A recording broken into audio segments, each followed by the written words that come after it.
Jeremias, capítulo 29, verso de número 1. A palavra de Deus nos diz: são essas as palavras da carta que Jeremias, o profeta, enviou de Jerusalém ao resto dos anciãos do cativeiro, como também aos sacerdotes, aos profetas e a todo o povo que Nabucodonosor havia deportado de Jerusalém para a Babilônia. Depois que saíram de Jerusalém, o rei Jeconias, a rainha-mãe, os oficiais, os príncipes de Judá e Jerusalém e os carpinteiros e ferreiros. A carta foi mandada por intermédio de Elassa, filho de Safã, e de Gemarias, filho de Ilquias, os quais Zedequias, rei de Judá, tinha enviado à Babilônia, a Nabucodonosor, rei da Babilônia, e dizia: assim diz o Senhor dos exércitos, o Deus de Israel, a todos os exilados que eu deportei de Jerusalém para a Babilônia: edificai casas e habitai nelas, plantai pomares e comei o seu fruto, tomai esposas e gerai filhos e filhas, tomai esposas para os vossos filhos e dai vossas filhas a maridos, para que tenham filhos e filhas, multiplicai-vos aí e não vos diminuais. Procurai a paz da cidade para onde vos desterrei, e orai por ela ao Senhor, porque na sua paz vós tereis paz. Porque assim diz o Senhor dos exércitos, o Deus de Israel: não vos enganem os vossos profetas que estão no meio de vós, nem os vossos adivinhos, nem deis ouvido aos vossos sonhadores, que sempre sonham segundo o vosso desejo, porque falsamente vos profetizam, eles em meu nome. Eu não os enviei, diz o Senhor. Assim diz o Senhor: logo que se cumprirem para a Babilônia 70 anos, atentarei para vós outros e cumprirei para convosco a minha boa palavra, tornando a trazer-vos para este lugar. Eu é que sei que pensamento tenho a vosso respeito, diz o Senhor, pensamentos de paz e não de mal, para vos dar o fim que desejais. Então me invocareis, passareis a orar a mim, e eu vos ouvirei. Buscar-me-eis e me achareis quando me buscares de todo o vosso coração. Serei achado de vós, diz o Senhor, e farei mudar a vossa sorte. Congregar-vos-ei de todas as nações e de todos os lugares para onde vos lancei, diz o Senhor, e tornarei a trazer-vos ao lugar de onde vos mandei para o exílio. Curva a sua cabeça, feche os seus olhos, vamos falar com o nosso Deus. Querido Deus, obrigado, Senhor, pela oportunidade que temos de estar na Tua presença, de abrir, ó Pai, as Suas sagradas Escrituras em liberdade, e que nós venhamos, ó Pai, em nome de Jesus, ouvir e ver aquilo que o Senhor tem preparado para nós. Traga, Senhor, em nome de Jesus, a Tua palavra, pois nós carecemos, ó Pai, dela, e nós dependemos do poder que jaz no nome de Jesus. Que Teu Espírito Santo nos guie nessa exposição. Que tudo seja para a honra e glória do santo nome de Jesus. Amém. Queridos, nessa oportunidade, eu quero fazer com vocês uma breve exposição do texto de Jeremias capítulo 29, que vai nos mostrar uma dinâmica muito peculiar pela qual o povo de Deus vive os seus dias hoje aqui na terra. Vamos que o nosso local de destino não é aqui na terra. O Senhor Deus aprove Ele nos criar para que nós pudéssemos ter um relacionamento com Ele, e dentre todas as suas bondades e misericórdias, Ele é o Deus que se revela. Entretanto, na narrativa maior da Bíblia, como nós vimos hoje pela manhã, algo de ruim aconteceu. Nós fomos criados perfeitos, mas chegou determinado momento que nós pecamos. Erramos, o mal entra sobre o mundo, entra agora dentro do coração do homem, e Deus, entre tantas as suas misericórdias e as suas provisões, para que nós pudéssemos nos reconciliar com Deus, Ele vai lá e cria uma segunda estratégia para a redenção, trazendo então a descendência de Abraão, se referindo a Jesus Cristo. E aí, queridos irmãos, essa provisão maior é a provisão pela qual eu e vocês obtemos vida, e ao fato de aceitar Jesus Cristo, nós somos destinados ao céu. Mas nós ainda vivemos aqui. Nós ainda estamos na terra. O nosso lugar não é aqui, mas nós estamos aqui. O nosso local de destino é o céu celestial ao lado de Deus, mas nós ainda vivemos na realidade do mundo. E aí, essa carta de Jeremias capítulo 29 vai fazer esse exato paralelo entre como nós devemos viver aqui, almejando e observando aquilo pela qual nós iremos viver lá.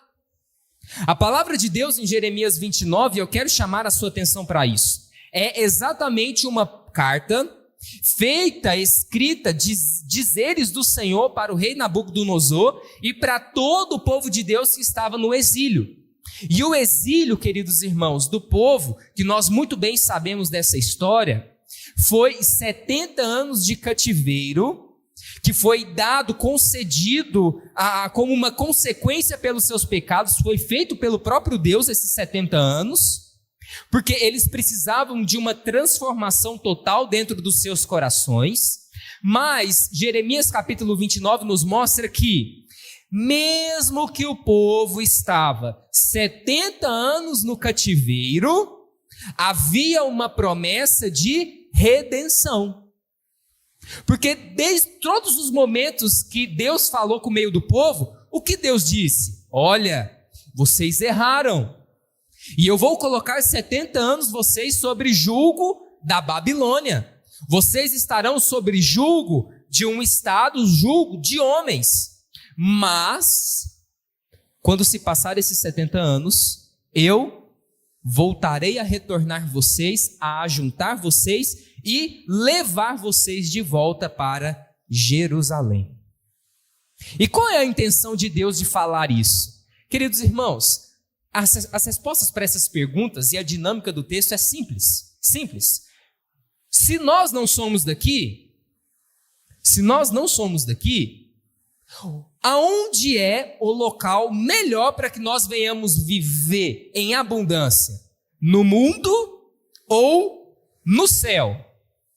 Que pergunta simples de ser respondida. A dinâmica do texto de Jeremias é exatamente esse paralelo. O povo de Deus naquela ocasião, eles eram de Jerusalém. A presença de Deus estava em Jerusalém. O templo de Deus estava em Jerusalém. A alegria estava em Jerusalém. E aí chega determinado momento que eles vão ser 70 anos sentenciados a viver num mundo onde Deus não estava reinando, não porque Ele é soberano, não é nesse sentido, mas eles estavam sob julgo de uma nação, um reinado, que é Nabucodonosor e todo o sistema da Babilônia. E ali eles se entristeceram. Foi por isso que eu li o Salmo de número 137.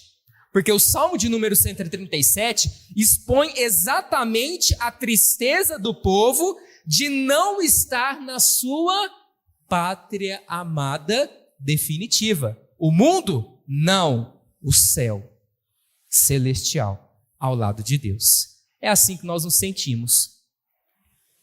Tristes por isso. Mas Deus, queridos irmãos, Ele é extraordinário. Extraordinário. Porque Ele traz recomendações diretas para nós. E eu quero mostrar para vocês, queridos irmãos, algumas coisas em especial a respeito das promessas de Deus, que são as mesmas promessas que Ele fez para esse povo, e são as mesmas promessas que Ele dá para nós hoje, almejando a nossa pátria amada celestial ao lado de Deus, mas ainda assim, vivendo sobre o domínio desse mundo terreno que vai perecer. E a primeira coisa que eu quero mostrar para vocês, ela se inicia ali no verso de número 5, que diz: edificai casas e habitai nelas, plantai pomares e comei o seu fruto, tomai esposas e gerai filhos e filhas, tomai esposa para os vossos filhos e das vossas filhas a maridos, para que tenham filhos e filhas, multiplicai-vos aí e não vos diminuais. Procurai a paz da cidade para onde vos desterrei e orai por ela ao Senhor, porque na sua paz vós tereis paz. Queridos irmãos, não é porque a nossa pátria amada é o céu que a nossa vida nesse mundo tem que ser negligente.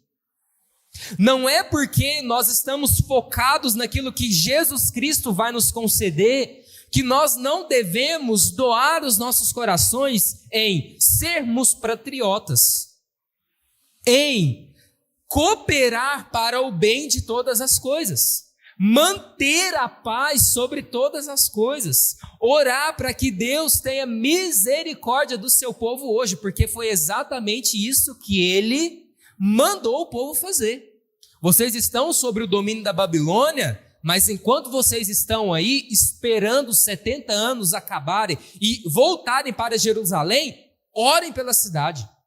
Mantenha a paz com todos, multiplicai-vos, mantenha-se firme nas promessas que eu anteriormente dei. Siga ao Senhor, não desfaleça o seu coração, mantenha-se firme, mantenha-se firme. E as sentenças de Deus para nós são exatamente as mesmas. Queridos, essa palavra ela pode ser um tanto quanto óbvia para nós. Sim, nós temos que trabalhar. Sim, nós temos que fazer as coisas acontecerem. Sim, nós temos que ter e manter, sermos cooperantes da paz no nosso mundo. Mas o nosso contexto contemporâneo não tem ajudado nisso. O nosso governo tem nos desanimado. As pessoas do lado de fora, o mal que tem crescido, uma ilustração simples, conversando com o Sr. Shalom alguns tempos para trás, a gente estava conversando exatamente sobre como o mundo está hoje, e aí a gente estava conversando, e dentro de uma conversa em outra, os seguintes dizeres foram à tona. As pessoas, há uns 10, 20, 50 anos para trás, elas eram mais doutrinadas. As pessoas elas tinham pudor, elas tinham temor. As pessoas não viviam num mal pecaminoso como hoje é deliberado. As coisas não eram assim. E conforme os tempos vão se passando, o povo pela qual nós estamos inseridos na nossa sociedade tem nos desanimado. A gente se leva à ira. Tem hora que a gente quer falar poucas e boas, na melhor parte dessa expressão, para determinadas pessoas, em determinados contextos. E isso tem desanimado e desafiado o povo de Deus todos os dias. Mas, queridos irmãos, qual é a nossa obrigação e aquilo que Deus nos concede? O que o mundo fala lá fora é uma coisa.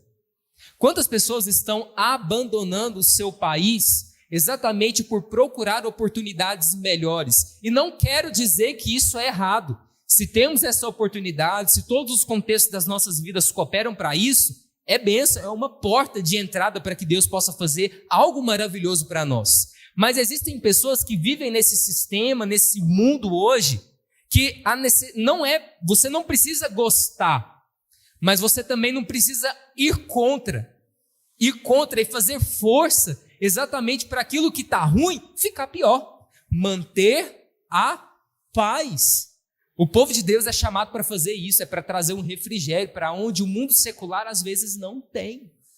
Nós precisamos entender isso. Nós precisamos fazer a diferença onde nós estamos. E a grande esperança para isso, queridos, é nós olharmos para onde nós definitivamente vamos, que é o nosso local, o céu celestial.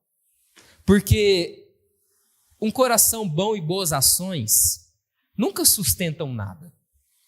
Nunca sustenta nada. Você simplesmente querer fazer o bem por fazer, não se sustenta. Porque chega a determinado momento que a gente se frustra.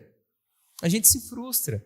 Ou vocês nunca passaram por uma situação pela qual vocês ajudaram, cooperaram com uma pessoa e no momento de divisor de águas ela parece que está contra você e te apunhala pelas costas. É só um exemplo pelaquilo que acontece no mundo contemporâneo. É só um exemplo que pode ser geral para todos os outros. Fazer o bem só por querer fazer, que faça esse bem a não ser o mal. Mas fazer o bem com a motivação certa de alcançar, de eu estarei com o meu Senhor, eu estou cumprindo a ordem do meu Senhor, o meu amor está nele, eu faço isso a despeito de mim, mas olhando para Cristo, porque Ele é o alvo, aí as coisas são diferentes. E é nesse espírito e sentimento que nós devemos fazer. E aí, queridos irmãos, não é simplesmente odiar aonde você mora, odiar o seu país. Nós não somos daqui, isso tudo é passageiro. Tudo é passageiro, porque a nossa esperança é aquilo que Deus fará por nós quando Ele retornar para buscar o seu povo. E isso, queridos irmãos, essa promessa, ela está mais viva do que nunca. A segunda coisa que eu quero mostrar para vocês se encontra, então, no verso de número 10. Olhem comigo mais uma vez. Assim diz o Senhor: logo que se cumprirem para a Babilônia 70 anos, atentarei para vós outros e cumprirei para convosco a minha boa palavra, tornando a trazer-vos para este lugar. Antes de nós fazermos um paralelo com a nossa vida hoje, eu somente quero fazer um paralelo e trazer o contexto pela qual essa mensagem foi escrita. E é o seguinte: eles estavam 70 anos na Babilônia. E enquanto eles estavam esses 70 anos na Babilônia, é que essas palavras foram proferidas. Eles estavam num momento de tribulação, de aflição.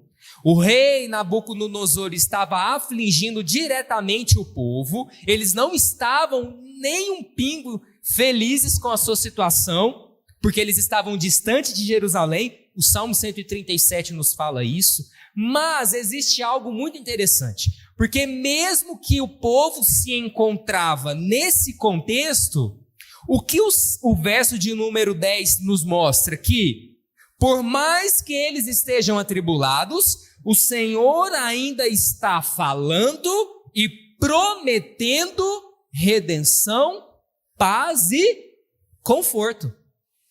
É exatamente isso que o texto está nos mostrando. E aí, queridos irmãos, nós vivemos neste mundo sendo atribulados, assolados pelo sistema governamental, assolados pelos princípios da nova era, aonde não existe verdade absoluta, aonde Deus pode ser abandonado, aonde o sistema de educação está totalmente inclinado a práticas homossexuais. Nós estamos perdidos, mas mesmo assim, que existe todo esse arcabouço e contexto de dificuldade, Deus não está em silêncio. Deus não está em silêncio. E as promessas que Ele fez são as promessas que irão se cumprir. Há de chegar um tempo limite onde tudo isso vai acabar. E é essa a esperança que eu e vocês temos que ter, queridos irmãos. Porque se nós não tivermos isso nas nossas mentes, o que vai aquecer os nossos corações todos os dias ao fato de levantarmos para trabalhar?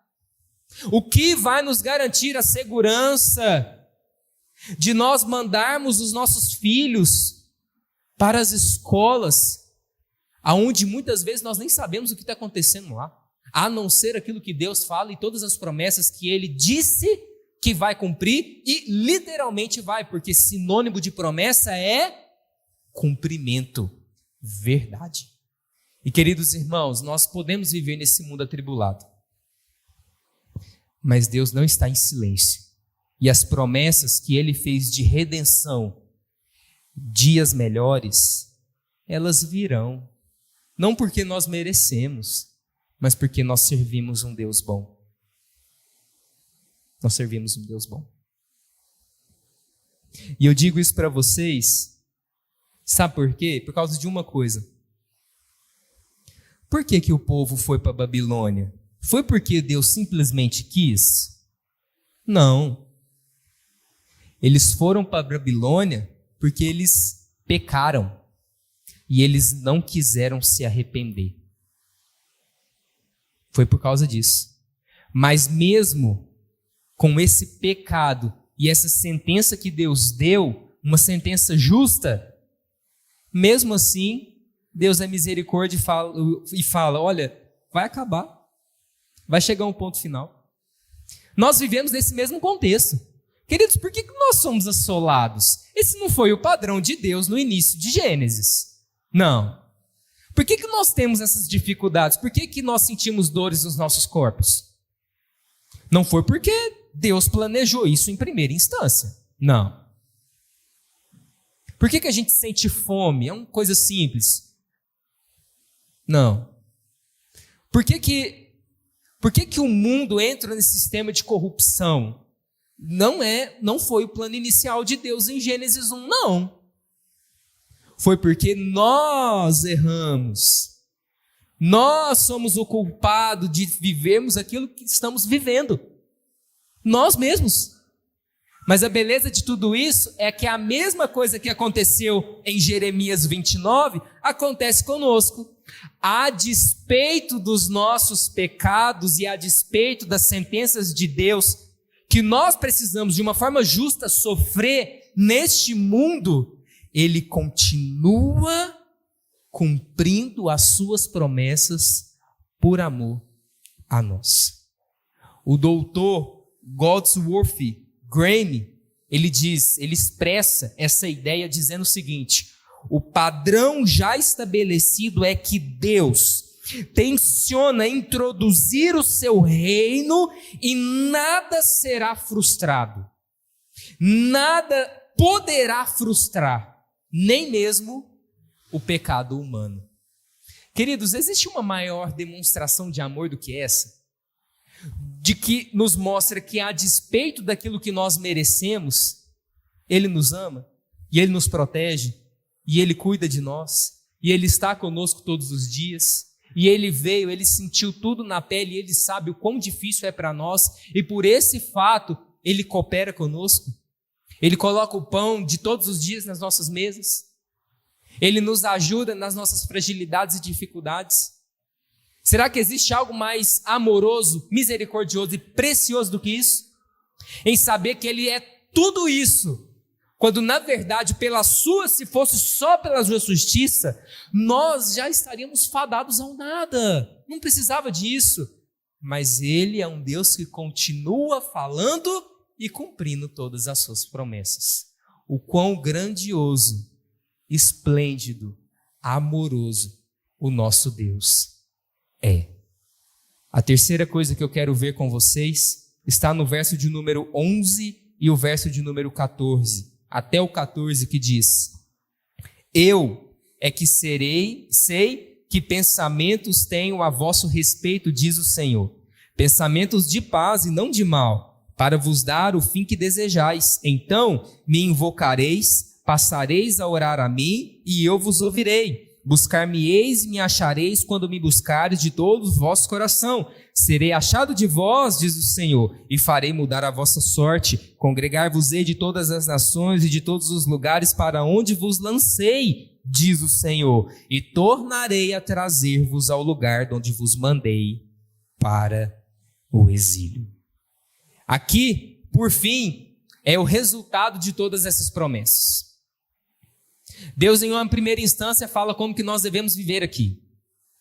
Em segunda instância, Ele nos mostra que, mesmo que nós vivemos aqui, Ele é um Deus que fala. É um Deus que lança promessas, suas promessas são fidedignas e perpétuas. E agora, o terceiro e último momento é exatamente a resolução disso. Porque aonde essas promessas vão nos levar? E a resposta é simples: ao céu. Porque neste contexto, do verso de número 11 até o verso de número 14, vai nos mostrar exatamente a restauração de Deus. Eles estavam na Babilônia, mas quando Deus os restaura, eles voltam para Jerusalém, e aí eles oram, e de uma forma intensa, eles encontram o Senhor. Eles estavam espalhados mas agora eles formam uma grande congregação. A alegria que estava ausente, agora ela é presente e intensificada. O senso de tristeza que eles viviam de estarem sendo abandonados e oprimidos pelo sistema, agora na volta de Jesus e com Cristo reunindo todo esse povo, eles se sentem seguros e amados. Tudo aquilo de mal que eles sofriam, agora eles podem viver de uma forma totalmente diferente, porque Deus os reuniu. E aí, queridos irmãos, eu quero deixar algo muito claro com vocês aqui. Porque, às vezes, quando a gente fala sobre essas coisas, tudo vai ficar bem, tudo vai se resolver, tristeza vai passar a ser alegria. A gente tem um mal de pensar que isso só vai acontecer quando o Senhor Jesus voltar. Aí sim, tudo vai estar completo. De certa instância, ou melhor, em certa medida, está certo. Quando o Senhor Jesus voltar, é que tudo será restaurado 100%. Mas Jesus Cristo já veio. E tudo aquilo que ele vai consumar 100% quando ele retornar uma segunda vez, é aquilo que ele já iniciou. E é aquilo pela qual nós podemos viver até que ele cumpra a sua segunda vinda. Ou seja, ele vai consumar as coisas, toda a alegria, toda a bondade, toda a misericórdia, toda esse senso antagônico de tristeza em alegria, de dor em bonância. Todo esse contexto ele vai restaurar 100% quando ele voltar. Mas não é porque ele ainda não voltou que nós não podemos viver isso nesse intervalo. Ele já veio. Eu disse para os irmãos hoje pela manhã, o profeta no Antigo Testamento, ele só enxergava uma vinda de Cristo, ele não tinha essa visão além de entender que existia um espaço de tempo da primeira e segunda vinda. Então tudo aquilo que acontece aqui está se referenciando à primeira vinda de Jesus, de uma forma um pouco mais direta no texto, mas nós sabemos que também se referencia à segunda vinda. Ou seja, isso tudo para o profeta iria acontecer quando Jesus Cristo viesse. E ele veio e inaugurou isso de uma forma esplêndida para todos nós. Então, a partir do momento que nós aceitamos Jesus Cristo aqui na terra, é como se nós estivéssemos na Babilônia dos nossos erros, colocado por nós mesmos, e Deus restaurado a nossa alegria, porque agora nós temos o Senhor Jesus Cristo dentro dos nossos corações. O resultado das promessas de Deus, queridos irmãos, é que nós podemos viver isso, essa alegria, essa bonança, essa paz abundante, hoje, agora, não é amanhã. Hoje, agora. E eu concordo com os irmãos, e a Bíblia também nos fala isso. Por mais que nós aceitemos Cristo e nós vivemos essas bonâncias, nós obviamente não vivemos elas de uma forma completa, 100%. Porque nós vivemos neste mundo. Nós somos salvos no mundo e não do mundo. A ideia de salvação não é simplesmente você aceitar Jesus Cristo e você viver isolado, como um monge. Isso não é correto. Nós somos salvos, mas nós ainda estamos no mundo. Então todas essas aflições do mundo, elas ainda vão chegar a nós. Não tem nenhuma promessa triunfalista de que os problemas vão acabar. Não, isso não existe. Isso não existe. Mas a partir do momento que nós temos Jesus Cristo, nós podemos viver uma paz incondicional através da sua presença dentro de nós. Queridos, é diferente as coisas para aqueles que têm o Senhor como único e suficiente Salvador e serem convictos disso. Eu quero somente dar um exemplo, uma ilustração, para vocês entenderem isso. É uma ilustração um tanto quanto penosa, enfim, mas eu acredito que todos no nosso contexto vão conseguir entender. Vocês já observaram a diferença entre uma família cristã e uma família não cristã quando um ente querido morre, que eles estão num velório?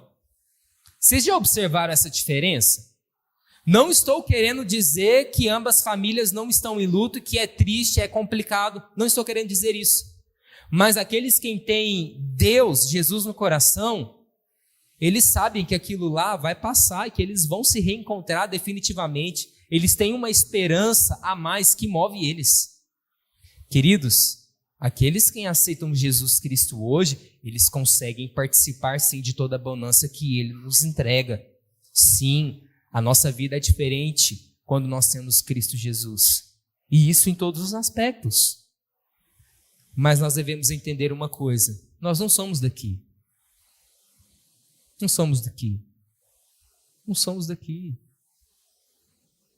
Eu disse isso anteriormente para vocês quando eu preguei. Fiz um simples devocional no chá de bebê da nossa irmã, a Elaine, que ganhou o bebê recentemente. Eu disse isso num exemplo sobre o contexto familiar de criança. Queridos, o nosso mundo não é aqui. A principal razão pela qual nós temos que entregar aos nossos filhos não é a melhor escola, não é fazer natação, ter aula de guitarra e ter aula de inglês todos os dias da semana e depois ainda ter uma escolinha de futebol. Isso é bênção, mas a prioridade não é essa, não é essa. Não é entregar aquilo que humanamente tem de melhor a ser desfrutado aqui. O melhor é ensinar Jesus Cristo, porque independente daquilo que ele faça ou para onde ele vá, se o Senhor estiver com ele, está tudo certo. Seja o bem, seja o mal, com o Senhor, tudo se faz novo. Seja em qualquer momento de tribulação ou tristeza, é infinitamente melhor estar com o Senhor na tribulação do que não estar. Jesus Cristo engloba tudo. Tudo, a nossa vida é Ele, somente Ele. E se nós não estivermos nele, queridos irmãos, aonde nós estamos? Nós estamos aprendendo valores que eles passam do lado de fora, enquanto nós devemos aprender as coisas que estão aqui. Coisas espirituais que o Senhor já nos entregou. Somente o Senhor, queridos irmãos, é suficiente para nós. É somente Ele, somente o Senhor. E nós precisamos orar por esse momento que nós vivemos neste mundo. Não podemos esquecer de que isso é passageiro e nós temos uma esperança maior como Ele retornar. E nós temos que ser firmes com isso. Porque o Senhor Jesus, Ele tem o domínio sobre todos nós na palma das suas mãos. Na palma das suas mãos. E nós devemos nos repousar nessa esperança. O Senhor fala. Ele não está em silêncio. Ele não está omisso para aquelas coisas que têm acontecido no nosso governo, dentro do nosso sistema educacional. Ele não está omisso. Nós precisamos orar para que Ele venha cada vez mais a abençoar o seu povo. A abençoar o seu povo. Porque isso é promessa, isso é exigência. Ore pela sua nação. Ore para que o Senhor tenha misericórdia. Porque o Senhor, Ele pode. Ele pode. E queridos irmãos, eu quero encerrar finalizando, dando mais uma vez ênfase nesse contexto. Nós precisamos viver as nossas vidas olhando, enxergando o alvo, que é Jesus Cristo. A nossa pátria amada não é o Brasil, não é os Estados Unidos. A nossa pátria amada é a Nova Jerusalém, que será inaugurada quando o Senhor Jesus voltar. Nós somos patriotas aqui, somos a serviço do nosso país, amamos, gostamos dele, mas, queridos irmãos, a nossa definida pátria amada é a Nova Jerusalém, onde o Senhor fará com que eu e vocês venhamos viver para a eternidade. É essa a esperança que nós temos que ter todos os dias das nossas vidas. Louvado seja o Senhor e que nós venhamos repousar em todas essas promessas. Curve a sua cabeça, feche seus olhos, vamos orar.